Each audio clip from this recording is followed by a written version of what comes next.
Ilang mga bahay ang winasak ng mga daluyong sa Aurora. Wala ring panama sa hampas ng mga alon ang isang national road. Mula sa Baler, nakatutok live si Ian Cruz. Ian?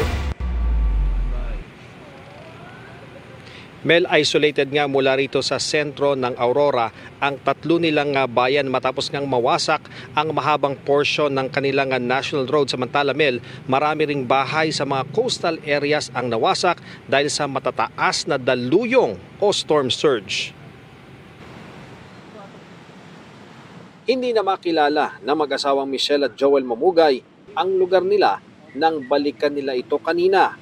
Wasak na komunidad ang dinatnan nila matapos manalasa ang daluyong o storm surge sa Gupa, Dipakulaw, Aurora na nasa gilid ng Pacific Ocean.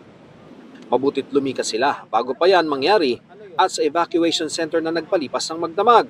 Nalungkot po ako at ganoon nga po, sira na po ang bahay namin. Di namin alam kung paano na naman po kami mag-uumpisa. Kasi napakahirap pa naman po ng buhay. Walang nakakaligtas sa mataas at malakas na storm surge. Wasak ang bahay, nabunot ang mga puno, ang malalaking bato, nabuhat patungo sa kalsada.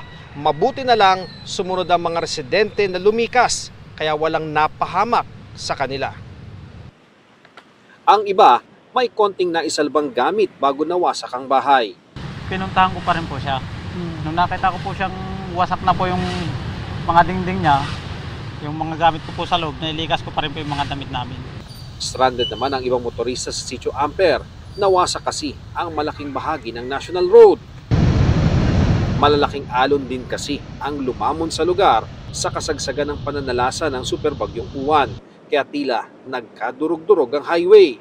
Ito yung daan patungo sa bayan ng Dinalungan kung saan naglandfall sa Aurora ang superbagyong Uwan. Kasunod noon ang bayan ng Kasiguran at ang dulo ang bayan ng Dilasag. Sa lawak ng pinsala na nangyari dito dahil sa storm surge, ang tanong ngayon, hanggang kailan pa makukumpuni ang kalsadang ito?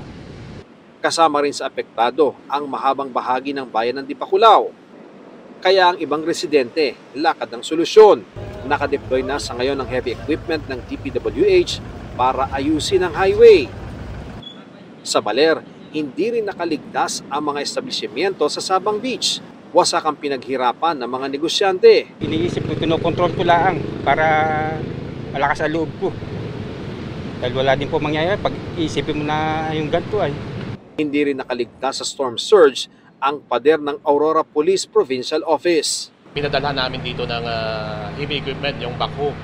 And natakpan namin. But nung time na naglandfall na yung Typhoon Uwan, nandun na po, bumagsak na, tuluyang bumagsak. Mel, ayon kay Aurora Governor Sid Galban, sisikapin nilang makumpuni kaagad yung nasirang portion ng kanilang national road dahil, Mel, mahirap nga daw na isolated yung northern portion ng Aurora. At ayon pa rin sa gobernador, hanggang sa mga sandaling ito ay wala pang naiulat sa kanya na anumang casualty na epekto raw ng sama-samang pagkilos at pagsunod na rin ng mga residente sa itinakdang evacuation plan. Yan ang latest mula rito sa Aurora. Balik sa iyo, Mel. Maraming salamat sa iyo, Ian Cruz.